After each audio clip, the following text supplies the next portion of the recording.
Decía don Eduardo Rodríguez de la dirección de LEDUS, está acá con nosotros. Don Eduardo, buenos días, muchas gracias, y a don Mario Alberto también por estar acá en la mesa de la revista. ¿Cómo ha estado funcionando el expediente digital único durante este tiempo de incorporación? ¿Está ya en todos los hospitales y clínicas de la Caja? ¿Cómo se ha venido desarrollando? ¿Cuáles han sido los principales retos? Es importante que ha sido todo un proceso desde el año 2012. Sin embargo, en el expediente se venía trabajando desde mucho tiempo antes, ¿de acuerdo? Lo primero que hay que decir es que el expediente fue desarrollado por la Caja para la Caja, entonces el licenciamiento no depende de nadie más, de manera tal que cualquier modificación que haya que hacerle al expediente se le puede hacer automáticamente, sin costo adicional. En este momento ya está en todas nuestras áreas de salud, en todo el primer nivel de atención, excepto en algunas cooperativas que van a entrar paulatinamente conforme los contratos se vayan venciendo y vayan entrando con contratos nuevos. Sin embargo, con algunas de estas cooperativas se ha hecho interoperabilidad, de manera que podemos alcanzar y jalar alguna de esta información para que el paciente la tenga. Lo más importante del expediente digital único en salud es la disponibilidad de la información. Es decir, que vaya donde vaya. Perdón, antes de avanzar, ¿cuántas cooperativas son las que todavía no están incluidas? Nos quedan 4 cooperativas aproximadamente. Algunas, sin embargo, ya están en el proceso de inicio con el expediente digital. Perfecto. La disponibilidad de la información era lo que les comentaba, que vaya donde usted vaya, la información viaje con usted. No como anteriormente, como lo decían, que el expediente, por ejemplo, tenía que durar 2 o 3 meses para que llegara al lugar donde usted consultaba, sino que ahora la información está en una única base de datos, es información centralizada y está disponible siempre.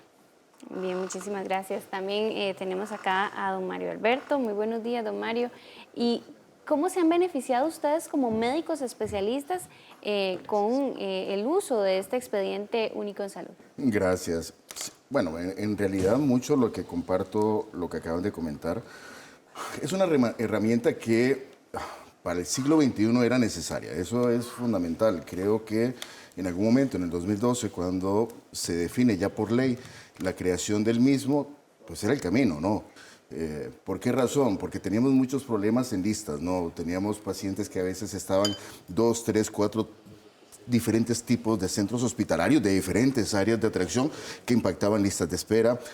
Por ejemplo, para hacer estudios muchas ocasiones se nos hacía muy difícil porque realmente no existía una base de datos, como acaban de comentar, que estuviera como a la mano. Siempre hay que hacer revisiones de expedientes directamente.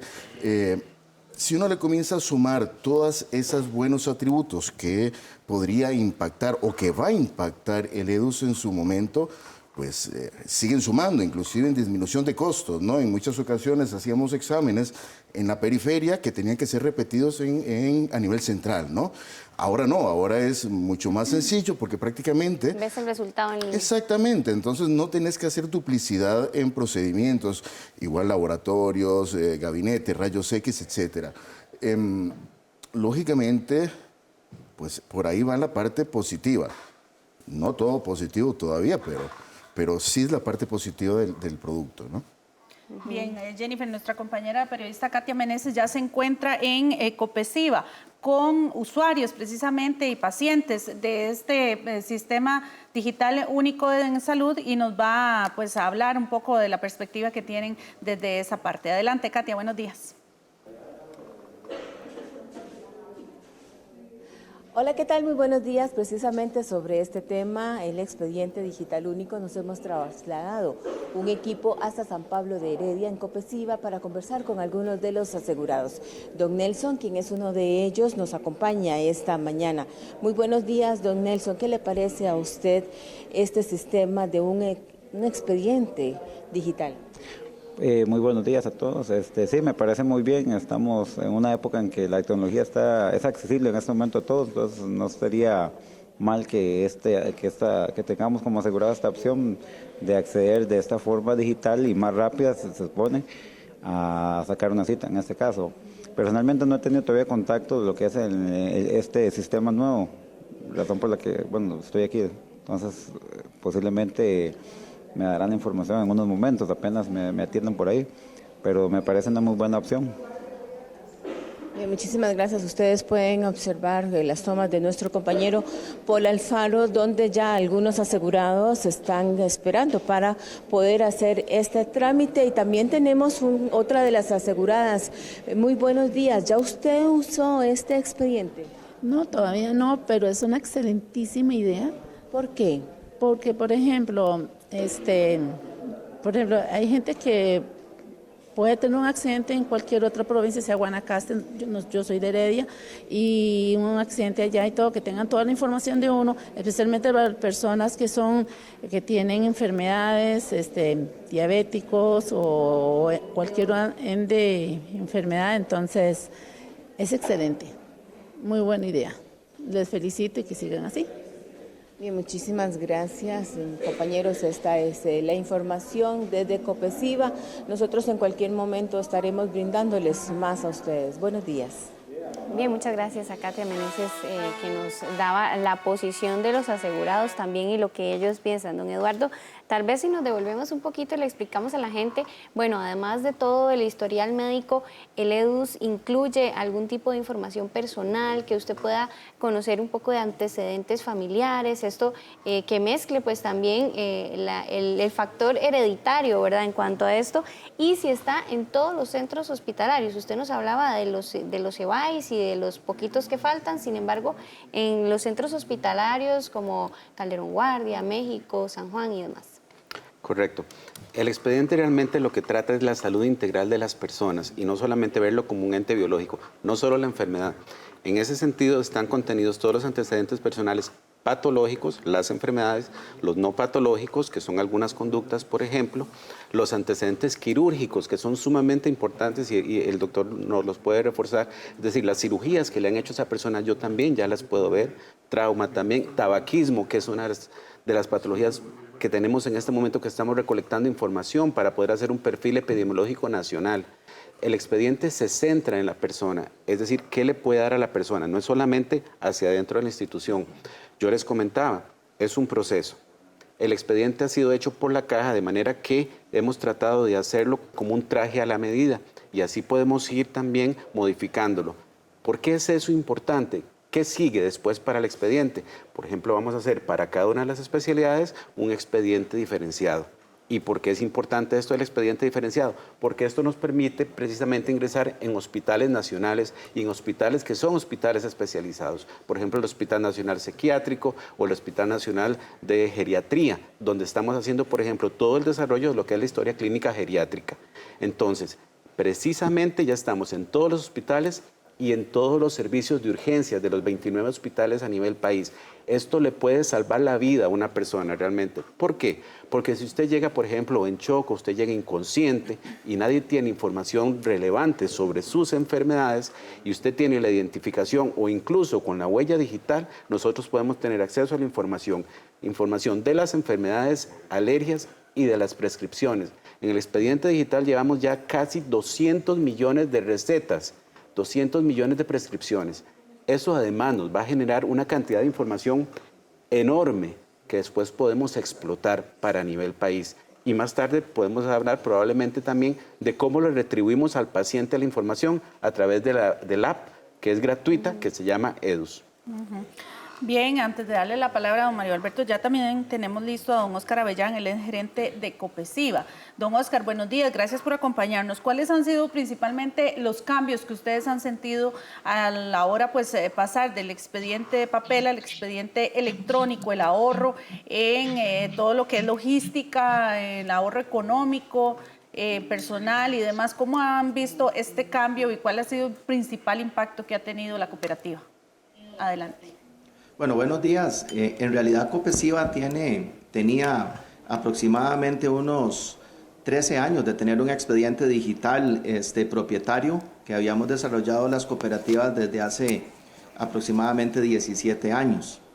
Este expediente le permitía al asegurado poder incluso obtener sus citas en línea y tener acceso a las citas y a la automatización de su expediente.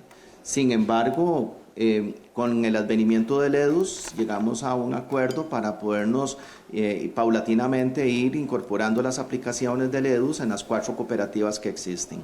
En este momento en la cooperativa de Pavas, en Cope Salud y en Copesiva se está usando el EDUS, estando pendiente Cope Saín y Cope Sana. En Copesiva arrancamos con el EDUS el 1 de octubre. Ha sido un proceso muy interesante en donde nuestro personal médico ha tenido que desaprender la tecnología que había estado usando durante mucho tiempo y empezar a aprender la tecnología que está implícita en el EDUS. Hasta el momento el proceso ha sido bastante armonioso. Tenemos algunas situaciones particulares, sobre todo en el tema del laboratorio, en donde hemos tenido que encontrar fórmulas para que el asegurado no necesariamente tenga que venir varias veces al área de salud a sacar la cita y posteriormente ser atendido en el laboratorio. Estamos en ese proceso de mejora. Nos parece, eso sí, que era un paso necesario e imprescindible que todas las áreas de salud estuvieran unificadas en un mismo expediente único en salud, por las razones que se han expuesto tanto por el doctor como por el jefe del EDUS, en el sentido de que el expediente debería de estar accesible en cualquier área de salud en donde el asegurado se encuentre, no necesariamente en donde está adscrito, y eso perfectamente podría ser válido cuando ya todas las áreas de salud estemos utilizando el EDUS, de manera que para nosotros este paso ha sido fundamental. Estamos hasta el momento complacidos en términos muy generales y creemos que va a ser de gran ayuda para los asegurados que atendemos aquí en San Pablo y en Barba de Heredia. Bien, muchísimas gracias. Vamos a ir de inmediato también con la reacción de Mauricio Vargas del Instituto Centroamericano de Administración Pública. Él está fuera del país, por lo tanto vamos a intentar hacer contacto de él de inmediato para tener su reacción sobre la experiencia del uso de lo que es el expediente digital. Muy buenos días. Bueno, muy buenos días a ustedes y a todos los presentes y oyentes. En realidad, digamos, de una manera muy concreta, me parece que el EDUS es probablemente el avance más importante que ha tenido, yo diría que el país, ¿verdad? Pero en general, digamos, todo el tema del sistema de salud y la seguridad social en Costa Rica, por las implicaciones que tiene. Tendríamos que decir primero que lograr tener acceso a la información de cada asegurado a través de un sistema como es el EDUS y en un avance tan importante que implica la posibilidad real de tenerlo hasta en el mismo teléfono celular, me parece que realmente es un real avance en materia de sistemas de información en el país y por supuesto en la caja del Seguro Social.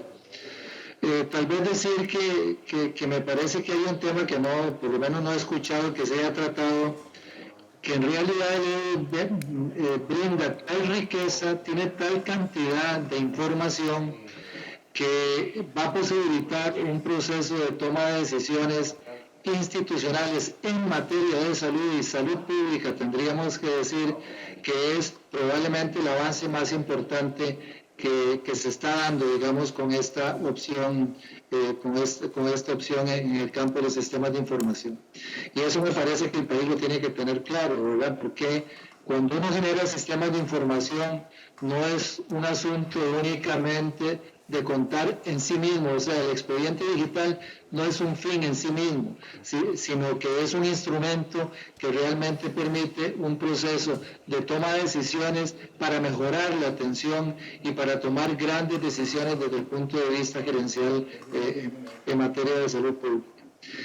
Y lo otro que me parece que es importante decir es que el EDUS brinda la gran posibilidad de hacer investigación sistemática en materia de salud pública que da una gran posibilidad para profundizar en el conocimiento de los grandes problemas y las eventuales soluciones en esta materia en el país. Y por último, también propicia y podría propiciar en su momento un vínculo muy importante con la academia para efectos de lo que significa la enseñanza en esta materia en Costa Rica también. O sea, yo visto desde esta perspectiva que les estoy planteando, me parece que es probablemente, como les decía, el avance más importante que ha tenido Costa Rica, específicamente la Caja Costarricense del Seguro Social en materia de sistemas de información. Y nada más para terminar, esto ya conocido internacionalmente. Y esto creo que también es importante, digamos, que lo tengamos claro, que Naciones Unidas, en el marco de los avances que se están dando en el mundo en el campo de los objetivos de desarrollo sostenible, reconoce este esfuerzo en el marco de otros esfuerzos que se dan a nivel planetario como realmente como un hecho muy importante en materia de avance en el desarrollo de los objetivos de desarrollo sostenible, valga la redundancia. Y para no quedarme ahí, en el Instituto Centroamericano de Administración Pública propusimos al LEDUS como premio de innovación a la región centroamericana, alcanzando un puesto muy importante donde fue reconocido también el esfuerzo que ha venido realizando la Caja y el país en general. Perfecto, Mauricio Vargas del Instituto Centroamericano de Administración Pública, con quien teníamos contacto desde Uruguay, quien le vamos a pedir también que se mantenga vía Skype con nosotros para tener una intervención más adelante. Don Mario Alberto Quesada, médico especialista, 2 puntos importantes. Uno que mencionaba don Óscar Avellán del tema del laboratorio y algunos otros servicios que todavía no se han logrado acomodar perfectamente al EDUS. Y ¿cuál es el plan B que tienen en este caso los médicos o bueno, la caja en sí cuando, qué sé yo, se cae el sistema, el EDUS está lento, no funcionó, así como, ¿qué hacen en ese caso? Ok, bueno, lo de plan B yo creo que más bien podríamos comentarlo por allá porque es más técnico que clínico. Lo que yo sí quería comentar, porque bueno, siempre hay un pelo en la sopa, por buena que esté esta sopa, todavía está en evolución y yo le pondría a esta entrevista más bien EDUS, un año después, ¿qué tenemos? O sea, tenemos una herramienta que por ley se tuvo que presentar septiembre de 2018, tenía que presentarse, o sea, no había de otras. Sí nos faltaba todavía un poco de desarrollo en la misma y en la parte clínica la hemos resentido parcialmente. Porque, bueno, parte de lo que decía la persona esta de cooperativas, que se tuvieron que desaprender tecnologías. Bueno, en el caso de la caja, tal vez no tecnologías, pero sí tuvimos que desaprender a utilizar el expediente clínico, el expediente físico en papel e iniciar este proceso, ¿no? Entonces, ¿qué es lo que pasa? Cuando en un hospital, como en un hospital de tercer nivel donde yo trabajo, que son pacientes especializados, tenés chance de ver 4 pacientes subsecuentes, 1 nuevo, 2 subsecuentes o 2 nuevos por hora, ¿ok? Son tiempos muy específicos y en algunas ocasiones este interfaz tecnológico nos ha alterado esta atención, se nos han prolongado estas atenciones. Entonces, una de las quejas constantes que escuchamos dentro del gremio es precisamente que la herramienta, muy bien sobre algunos aspectos como los que ya se mencionaron, yo creo que todo lo hemos elogiado en lo que hay que elogiarlo, pero en la parte de atención a veces cuesta porque perdés un tiempo que podrías utilizar en la clínica tratando de transcribir algunas de esas informaciones. Otras cosas, por ejemplo, en la parte de diagnóstico, si bien es cierto, estamos utilizando el CIE-10, me parece que estamos en este momento, que es una clasificación internacional, que es hacia donde se tiene que evolucionar. Hay muchos diagnósticos especializados que no están ahí. Entonces, en muchas especialidades como oftalmología, cirugía plástica en el caso nuestro, etcétera, hemos tenido que buscar un diagnóstico lo más parecido, pero por debajo hacer un subdiagnóstico. Eso a veces va a costar y hay que buscar en qué manera para adelante, para hacer estudios, cómo vamos a poder manejar esa deficiencia internacional, porque realmente el CIE-10 no es solamente de Costa Rica, es una manera internacional. ¿Qué quiere decir con eso el subdiagnóstico, Mario Alberto? Es decir, que no queda entonces totalmente plasmado en el EDUS, sí, eso que el médico catalogó. Sí, porque vamos a ver, buscas un diagnóstico similar en el CIE-10, que eso también te lleva tu rato, porque tienes que ir buscando, exactamente. Entonces, no sé, por ejemplo, ahora tenemos una situación en cirugía plástica con el paciente posbariátrico, que es aquel paciente que bajó un montón de peso porque le hicieron una manga gástrica, que le hicieron un bypass gástrico, de repente bajó 80 kilos, y a ese tipo de pacientes se le están haciendo algunas cirugías correctivas para poder hacer. Entonces, no tenemos un diagnóstico de algunas de las patologías o deformidades aquí contempladas, ¿no? Por ejemplo, cuando hay muchísima flacidez de tejidos, tenemos que buscar algo que se nos parezca y luego poner, bueno, flacidez de tejidos, cara interna de muslo. Siempre se va a poder lograr. Lo que pasa es que si nosotros no estandarizamos este tipo de diagnósticos a nivel institucional, cuando hagamos los estudios que bien van a venir basados en esto, no vamos a saber cómo buscarlo. Porque esa es parte de la situación. Otra de las situaciones que nosotros tuvimos a nivel hospitalario fue que cuando en septiembre del 2018 se implementa a nivel de hospital de tercer nivel, el módulo más desarrollado era el de consulta externa. Se tuvo que luego posteriormente meter con el ARCA, si mal no recuerdo, la parte, por ejemplo, quirúrgica, que para nosotros es fundamental. Eso es un hecho, pero eso se le tuvo que poner después, igual que hospitalización. O sea, se le han comenzado a meter tal vez módulos adicionales con el tiempo, entonces ha sido un poco difícil en la parte clínica llegar.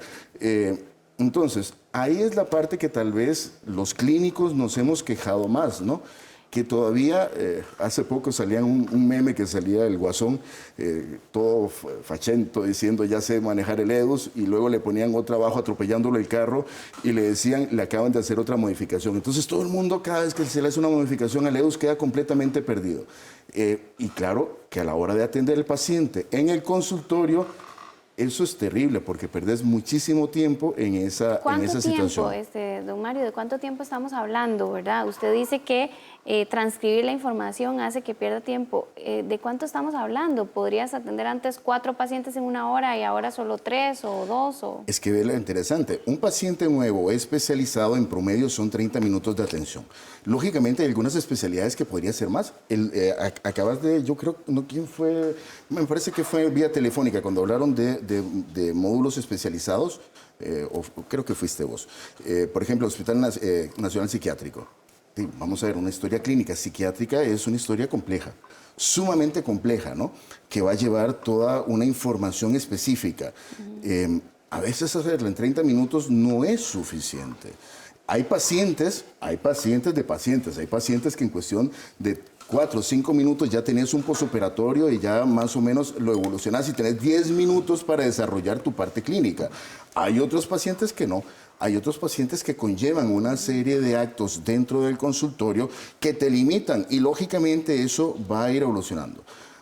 Yo sí me he hecho un autoexamen de conciencia. Yo sé que hay cierta dificultad para aceptar a veces los cambios, sobre todo cuando una persona como yo, que ha trabajado 26 años en la caja, de repente en el último año te cambian a una parte tecnológica, pues uno se para de uñas, ¿no? Hasta el momento creemos que tenés más cosas positivas que negativas, pero ciertamente la parte clínica, y otra cosa muy importante, y por dicha tenemos este espacio, desburocratizar la tecnología. Les explico de otra manera. Por ejemplo, nosotros tenemos una agenda diaria, ¿ok?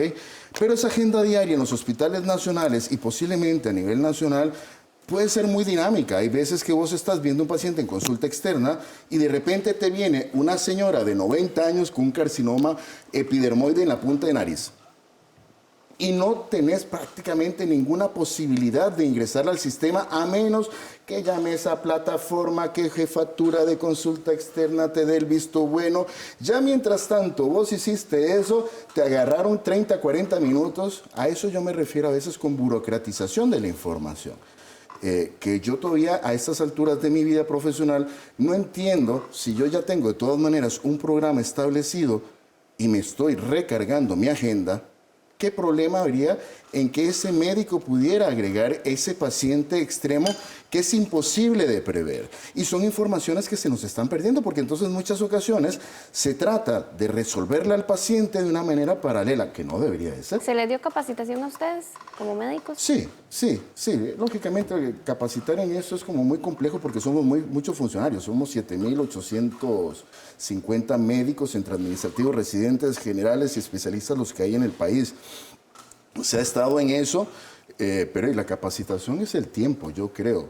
Yo creo que la capacitación es el tiempo, pero eso es más o menos a veces tal vez las molestias que eventualmente se oyen en el día a día en los hospitales, ¿no? Yo sé, don Eduardo Rodríguez, que usted ya está pues deseando contestarle todas esas dudas a don Mario Alberto. Sin embargo, ya tenemos vía telefónica a don Douglas Montero, director del Hospital México, que está hace ratito ahí en línea y que nos va a dar la perspectiva que tiene usted como director de tantos años de este centro médico, que fue pionero en la utilización del EDUS. Como le preguntaba también a el gerente de Copesiva, don Douglas, ¿cuáles han sido los principales cambios que ustedes han podido notar a nivel de la administración del hospital, la atención de los pacientes y el ahorro que han tenido tanto económicamente como logísticamente? Adelante. Gracias. Buenos días a todos. Sí, el principal valor que ha agregado EDUS ha sido el ordenamiento de la información. Ahora podemos tener información clara del paciente y evolucionarlo desde el EVAIS hasta que llega al hospital, pasando por hospitales de por medio.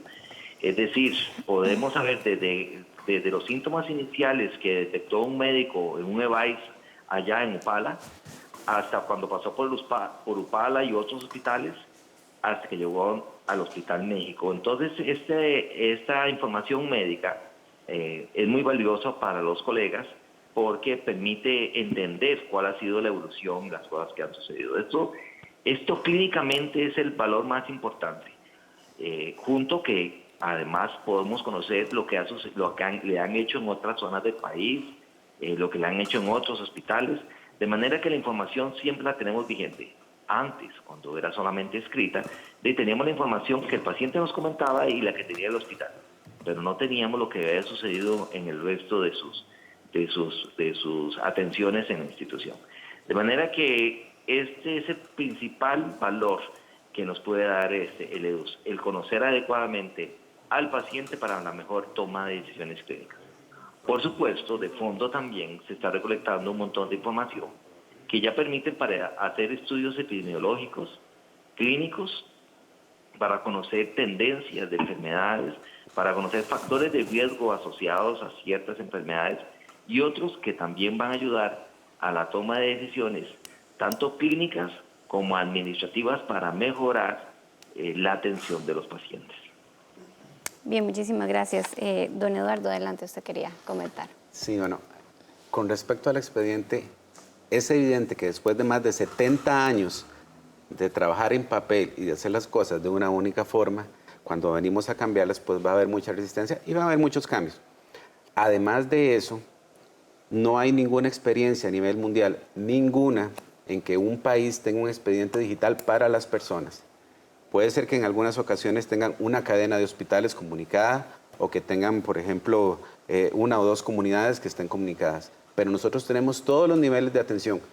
Y ojo, no solamente tenemos primer nivel, segundo nivel y hospitales, es que también tenemos el escenario comunitario, tenemos la ficha familiar.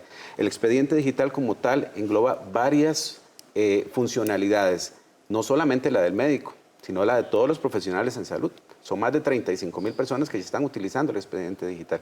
Entonces, esto supone un cambio enorme. Desde que la letra ahora sí se va a entender, porque no somos famosos precisamente, por ejemplo, por una letra clara, y el expediente no está hecho para controlar, pero permite efectivamente muchos controles. Y hay aspectos que son de sistema y hay aspectos que son de gestión. Por ejemplo, desde hace mucho tiempo es posible que no calculemos cuánto está durando el médico en una atención ahora, que probablemente es muy diferente a los años 70, 80, 90 o 2000.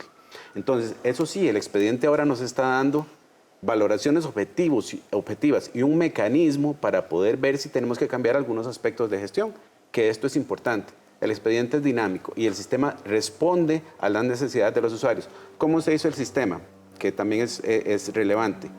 No fue que trajimos a alguien detrás de un escritorio a tomar decisiones. Al contrario, fuimos y todavía vamos a preguntarle a los usuarios cómo trabajan ustedes, qué es lo que necesitan. Ciertamente a veces no pusimos lo mejor, pero podemos cambiarlo.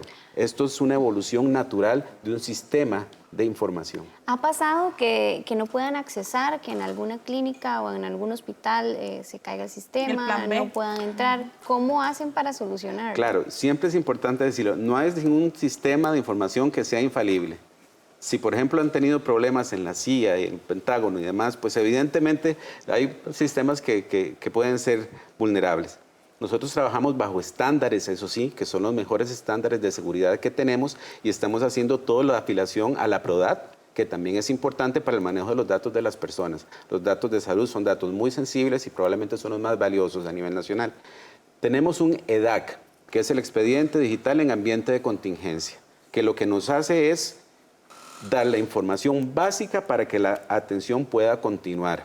Esto tanto para la parte de identificación, agendas y citas, como la parte de atención, que también va evolucionando. En este momento no permite registrar, pero por ejemplo sí me permite ver qué fue lo último que se le hizo al paciente para yo poder continuar.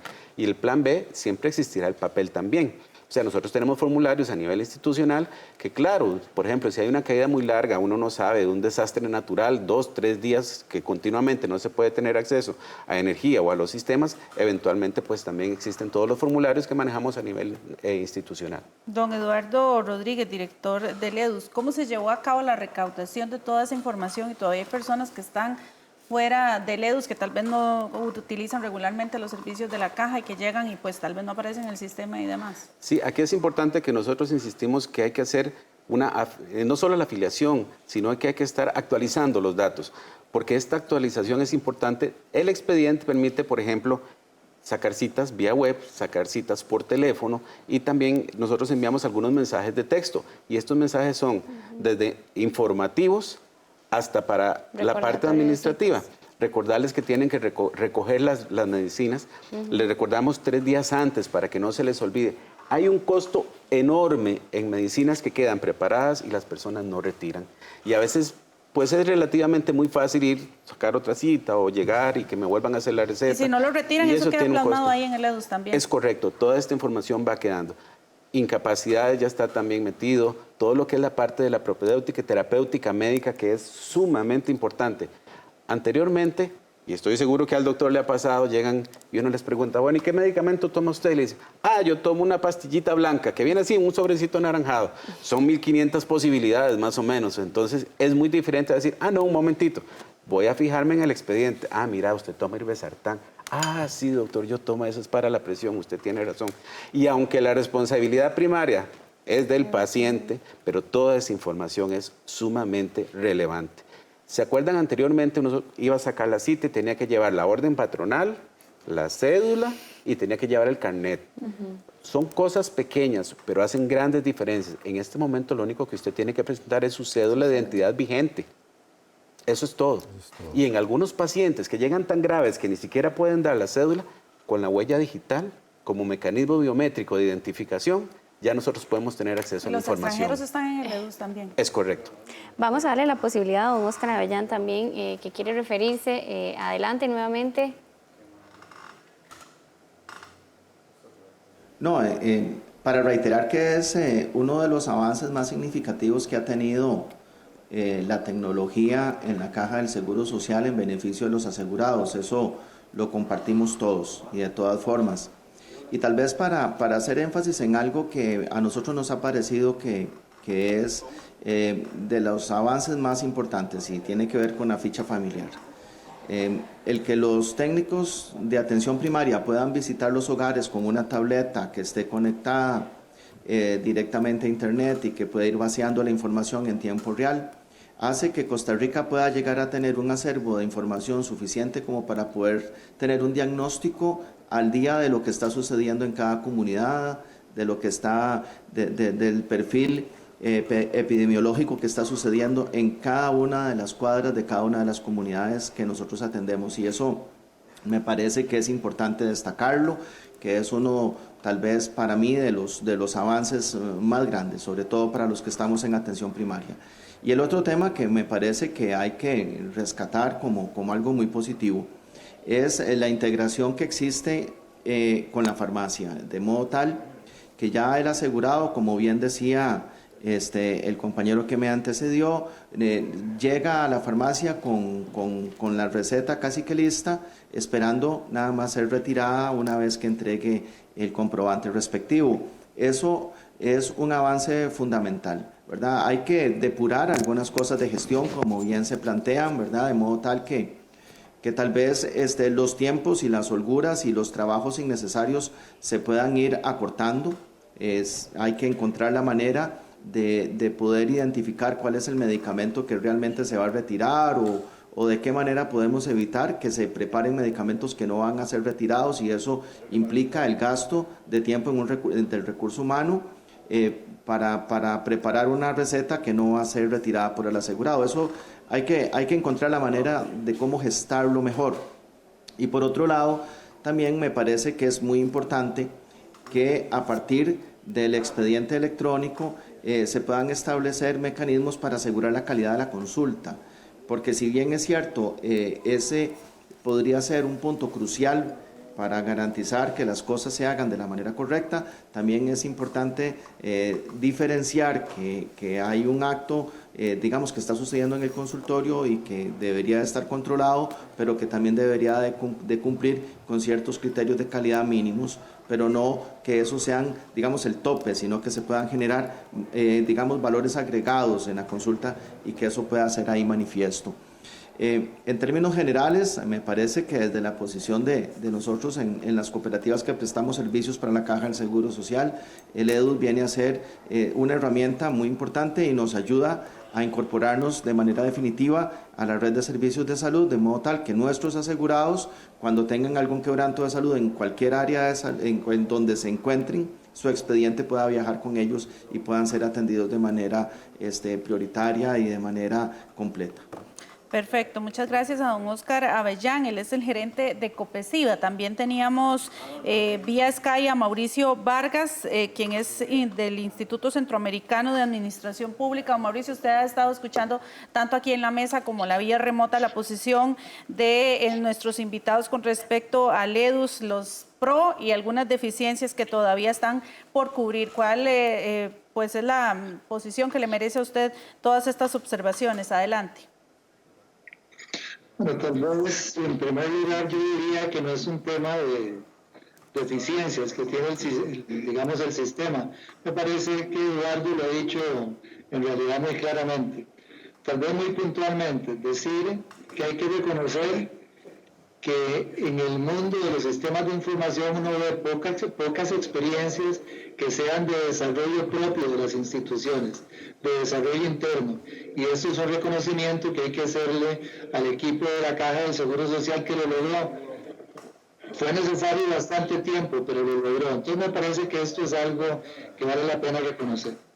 Lo segundo es que todo el sistema de información, ya lo decía don Eduardo, ¿verdad? Como decía anteriormente, requiere un tiempo para que realmente se pueda, lo que se llama en este campo, estabilizar el sistema.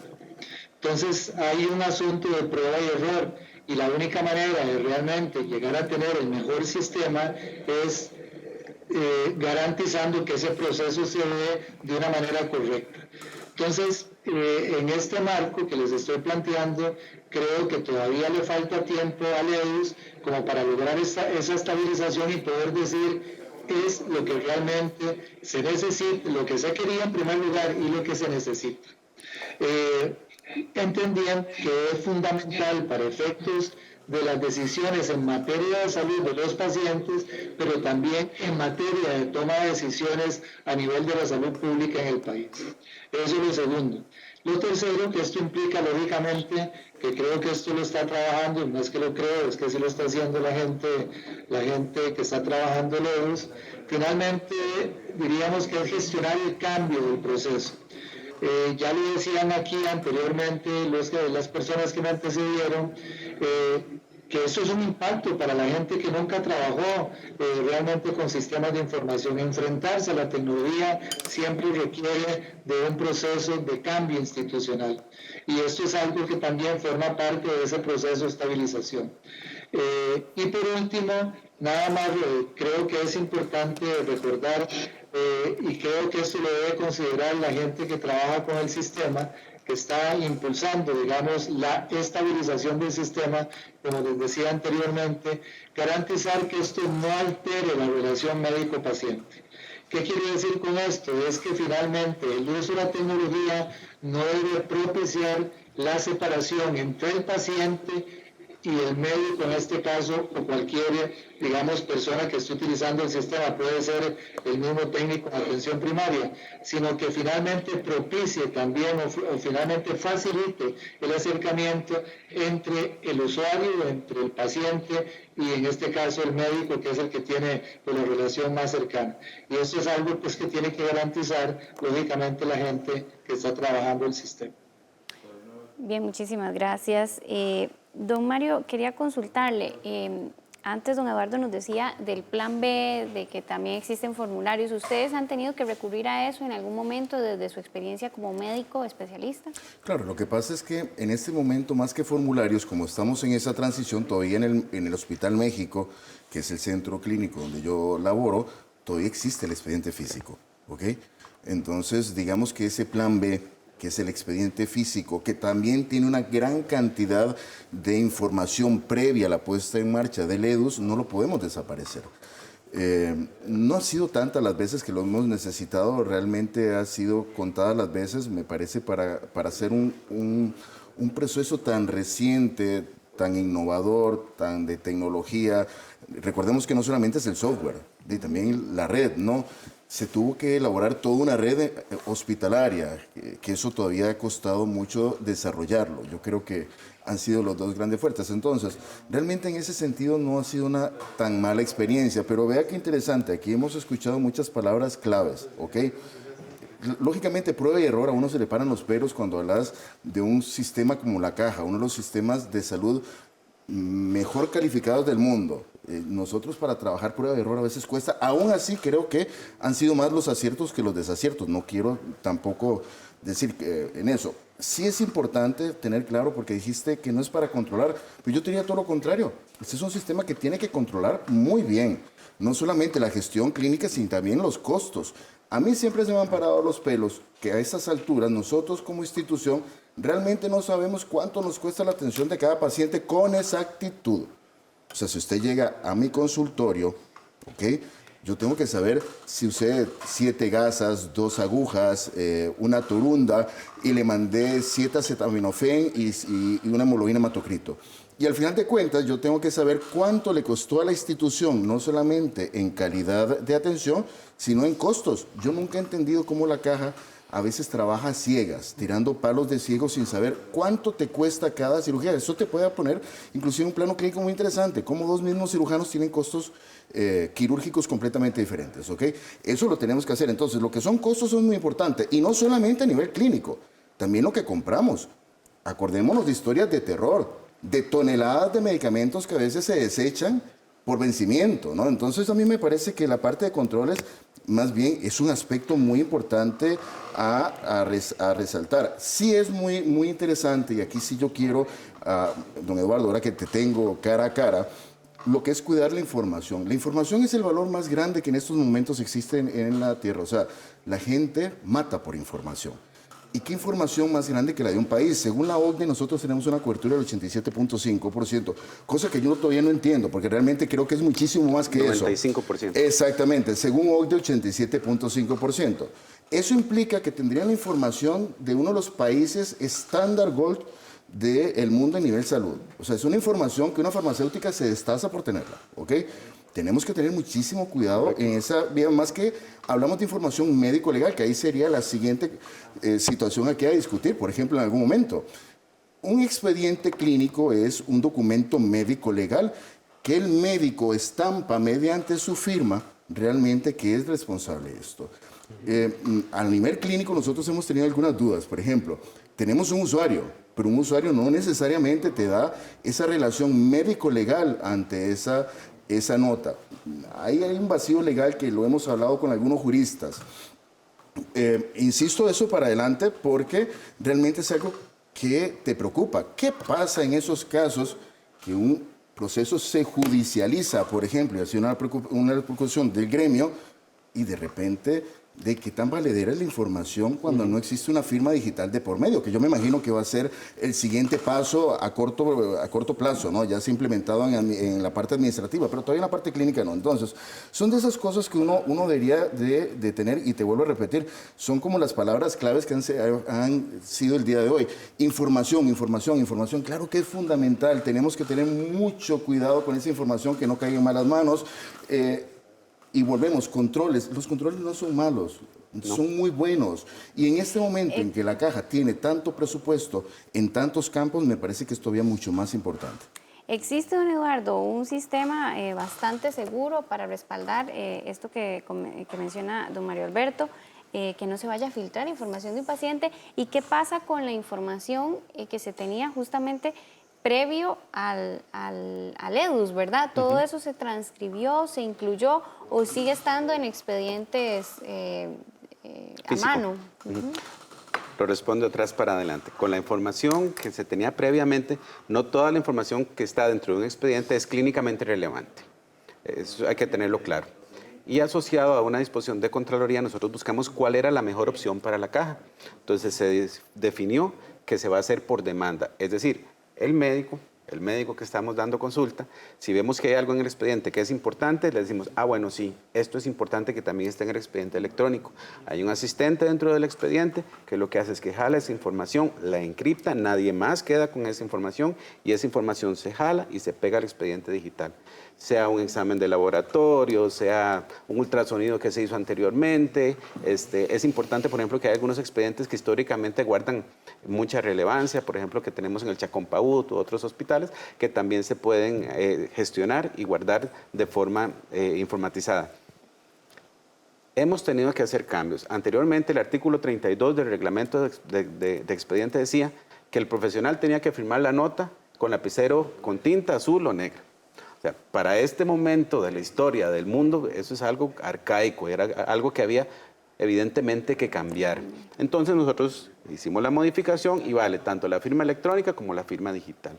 La firma por certificado digital, que bueno, que tiene no repudio, como lo conocemos, y la firma electrónica, que es donde le damos un usuario y una contraseña a cada uno de los profesionales. Es importante que nosotros guardamos bitácoras. Toda la información está segura. Y yo puedo darle trazabilidad, que probablemente es lo más importante. Yo puedo ver quién entró a mi expediente, cuándo, cómo y dónde. Y usted puede ir como usuario y decir a la dirección médica, vea, por favor, yo quiero ver quién ha tenido contacto con mi expediente. Y eso, en forma transparente, la dirección médica se lo puede entregar. La información le pertenece al asegurado. La Caja tiene la tutela, porque evidentemente es información que desde el punto de salud pública es muy importante. Depende de la enfermedad que tenga cada uno. Entonces, eso es importante, las bitácoras y la información que está resguardada dentro del expediente digital. Don Eduardo Rodríguez, director del EDUS, quiero que toquemos un tema que es muy importante para la población también, con lo que es las citas.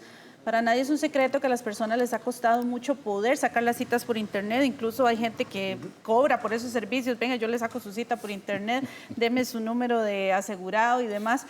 Y no se ha logrado del todo disminuir las madrugadas y las filas en los EVAIS, porque todavía eso lo vemos. Yo vengo aquí muy temprano, 4:30 paso o 5 por Zapote, y la Carlos Durán está con unas filas enormes. Yo vivo en la zona de Los Santos y una señora un día me dijo, le cobro 5,000 colones por levantarme a las 2 de la mañana para ir a sacarle una cita porque ya en el sistema no quedaron espacios.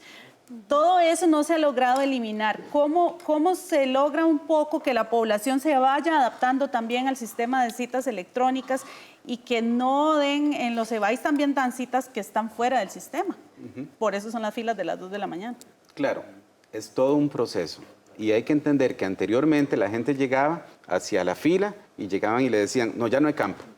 Y lo que hacía la gente era o que se devolvía para la casa o se iba para un servicio de urgencias, o algunos se podían esperar a ver si había un paciente ausente y se podían sustituir.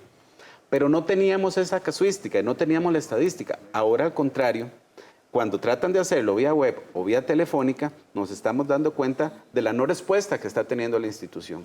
Eso nos va a ayudar precisamente a tomar las decisiones de salud pública, de políticas de salud, para ver si tenemos que abrir más EVAIS, si tenemos que abrir una consulta diferenciada. ¿Qué decisiones ya nos ha llevado a tomar? Por ejemplo, que se abre una consulta vespertina, después de las 4 de la tarde hasta las 8 o 10 de la noche. O estamos pensando, digamos, en mecanismos alternos de atención. Evidentemente, todo esto es un proceso que hay que acostumbrarse, hay que cambiar algunas cosas de la ley, que por ejemplo la atención no toda necesariamente debería ser presencial, por ejemplo. Si usted quiere hacer un certificado o algo demás, usted no tiene que sacar cita, usted podría solicitarlo de una forma diferente y es un paciente menos que va. Pero lo más importante es que estamos teniendo la casuística para poder decidir cuáles son las medidas que hay que tomar. Pero Eso sí es de ven gestión. ustedes como administradores del EDUS que es difícil la forma de sacar las citas, porque yo, bueno, una vez lo intenté y sí hay que hacer varios pasos ahí, hay personas, adultos mayores y demás que no. Claro, siempre hay definitivamente no oportunidades de mejora y hay que tratar de irlo simplificando. Pero aquí lo importante es que también desde la caja estamos pensando en mecanismos alternos de que usted pueda sacar su cita y que no solamente sea en forma presencial, sino que también conforme los avances de nuestro siglo, usted pueda utilizar la tecnología para que le sirva de algo más. Ahora, también el tema de incapacidades, como usted nos lo mencionaba, es también de forma digital. Sin embargo, algunos patrones todavía piden, digamos, en el tema de una licencia, una incapacidad y la boleta. Y es que me enviaron este link. Tal vez falta un poco también de capacitación, de información un poco más extensa a los patronos. Podría ser eventualmente, pero lo más importante aquí es que estamos creando cultura, es una cultura diferente y esto nos va a llevar tiempo. Y también, como en todo, habrá gente que se adosa al cambio muy rápidamente y hay gente que lo va a resistir durante mucho tiempo también. Así como, por ejemplo, algunos patronos eventualmente podrían solicitar información que no es relevante sobre la incapacidad. En este momento también se le da un comprobante a la persona que el patrono puede consultar en línea. Y tiene exactamente todos los mismos aspectos que tenía en forma física. Recordando historias de terror, como decían anteriormente, recuerden que con las incapacidades con los talonarios podrían pasar muchas cosas y que no es probablemente el mecanismo más seguro. En esta forma es mucho más rápida la forma en que se le entrega al paciente el comprobante y además es importantísimo, es más rápido como se le puede pagar a la persona. Hay personas que dependen de un pequeño salario para mantener a sus familias y a veces tenían que esperar semanas para que pudieran dársele la retribución asociada a una incapacidad o una licencia, también maternidad o cuidado de enfermos terminales. En este momento la información viaja prácticamente en tiempo real, es mucho más rápido y el pago también para las personas. Ese es el beneficio para las personas. Eso es la caja nuevamente pensando siempre en el paciente. El centro de todo el sistema de información es ver cómo tratamos mejor a las personas. Perfecto, tenemos ya también vía telefónica a don Marvin Palma. Él es el director del Hospital de Liberia. Buenos días, gracias por estar con la revista, don Marvin. ¿Cómo ha sido la experiencia del EDUS en el Hospital de Liberia, donde pues muchísima población guanacasteca, población rural, cómo se han adaptado a este cambio? Muy buenos días a los oyentes. El expediente electrónico ha facilitado a nivel hospitalario agilizar procesos relacionados a una atención más dirigida a pacientes que de una u otra forma tienen algunos exámenes, procedimientos en otros centros hospitalarios y el EDUS facilita de tener de primera mano la información en tiempo y forma. Esto hace de que no repitamos exámenes, tengamos más rápidos resultados de laboratorio. Vemos la línea de atención, ya sea en emergencia, ya sea en el EVAIS del paciente, con el fin de poder tener en tiempo y forma la evolución e indicaciones de otros profesionales en salud que han atendido el usuario. Los profesionales en salud han venido formándose de tal manera de que se han adaptado al nuevo sistema en red, de tal manera de que en todo ángulo que queramos verlo, ha facilitado la atención y agilización de nuestros pacientes guanacastecos. Bien, agradecemos mucho la participación de don Marvin Palma. Vamos a pedirle a nuestros compañeros que pongan en pantalla los comentarios de algunas personas que ya tienen consultas para ustedes en las redes sociales. Tenemos el comentario de Sir Sunu, otra debilidad es que actualmente se están asignando muy pocas citas vía web. Desde la madrugada uno ingresa y le dicen que no hay espacios disponibles. Y Marcos Peña dice, ¿odontología para cuándo? Tal vez don Eduardo les ayuda con las aclaraciones. Sí, es importante, como decía, que si bien estamos abriendo algunos mecanismos alternos para sacar las citas, en realidad tenemos la misma oferta. Esa oferta va a crecer conforme tengamos la información precisamente para hacer las diferentes estratificaciones de la atención. Y odontología estamos ya precisamente por abrirlo. Lo que pasa es que odontología el servicio es un servicio más contraído, es un servicio que tiene menos cantidad de citas y también para no afectar a algunas otras poblaciones, entonces tenemos que hacer realmente el estudio para ver cómo se va a abrir este servicio. ¿Se tiene como fecha tal. aproximada? No, en este momento no. Bien, nos quedan algunos minutos. Vamos a ir con nuestros invitados, los que todavía faltan de participar para hacer un cierre. Don Mario Alberto Quesada, médico especialista, unos minutos. Gracias. Me gustó la frase de Eduardo, creando una cultura, porque aquí no es una cultura caja solamente institucional, también una cultura paciente. Recordemos que tenemos prácticamente un 20% de ausentismo en citas y otras actividades, ¿no? No solo citas, en cirugías, que a uno se le hace un puño de corazón diciendo, si tengo pacientes en lista de espera, no puede ser posible que un paciente no me retroalimente 1 o 2 días antes, no voy a poder ir y puedo meter a otro paciente. Entonces, crear una cultura EDUS en este momento yo creo que es hablar de una cultura en salud. Entonces, es ese el hecho de decir, agilicemos, veamos cómo podemos sacar más fácil una cita, cómo suspender una cita en línea también, ¿por qué no? Y cambiar una cita. Yo he tenido pacientes que vienen desde Liberia porque perdieron una cita y quieren que yo se las cambie aquí en el Hospital México. Eso a poco plazo debería de no existir. También es muy importante en cultura que ya nosotros nos hemos llegado a creer que la medicina no cuesta. Sería muy bien, Eduardo, y yo creo que es una petitoria formal, que tarde o temprano hagamos un sistema de facturación. Entonces llega Mario Quesada a consultar con Eduardo y entonces inmediatamente se va a emitir una factura que no es paga porque estás asegurado por cualquiera de esos regímenes y vos vas a ver que realmente esa noche que yo pasé en el Hospital México me costó $1,500 solamente de noche. No es regalada. Puede haber trazabilidad en los costos institucionales y el paciente sabe dónde está pagándose el dinero en la institución. Me gusta mucho la frase creando una cultura, pero no solamente cultura EDUS, cultura salud, porque Costa Rica es, insisto, ejemplo en el mundo. Si hay un solo ítem en el cual nosotros nos podemos comparar con los países de primer mundo de salud, bien. En Costa Rica no existe otro. Hagamos esa cultura salud. Muchísimas gracias, doctor.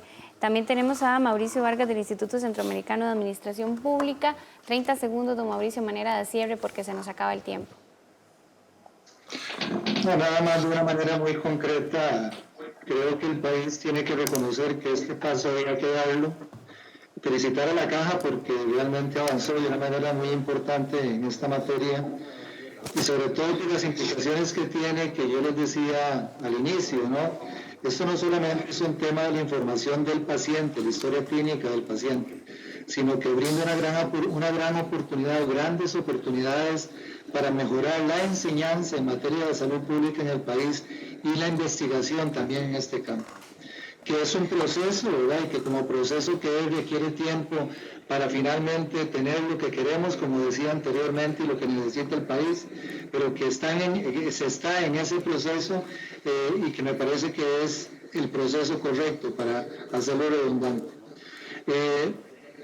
Me parece que Eduardo Rodríguez dijo algo que creo que es muy importante, digamos, enfatizar en esto, cuando el tema de las citas, de la posibilidad de sacar la cita, no es un problema de EDUS en sí, es un problema de la oferta que tiene la institución. Entonces, con el EDUS se permite entonces retroalimentar realmente lo que está ofreciendo la institución como para tratar de avanzar en el establecimiento del balance necesario, porque no todo es sistemas de información. La institución tiene que avanzar desde el punto de vista del modelo de organización de una manera paralela, diríamos. Y por último, decir que sí es importante siempre pensar, y creo que la gente de EDUS, Eduardo Rodríguez y su gente, tienen que siempre ver, digamos, al usuario, al paciente, y en ese marco pues siempre avanzar a ser muy amigable para la gente el acceso al expediente digital único en salud. Perfecto, gracias don Mauricio Vargas del Instituto Centroamericano de Administración Pública por sus aportes. Y para terminar, don Óscar Avellán, gerente de Copesiva. Adelante. Gracias. Sí, bueno, para cerrar el tema, a mí me gustaría decir lo siguiente. No necesariamente a través del EDU se aumenta la oferta de campos en los EBAIS y por eso es que la tecnología no necesariamente resuelve ese problema.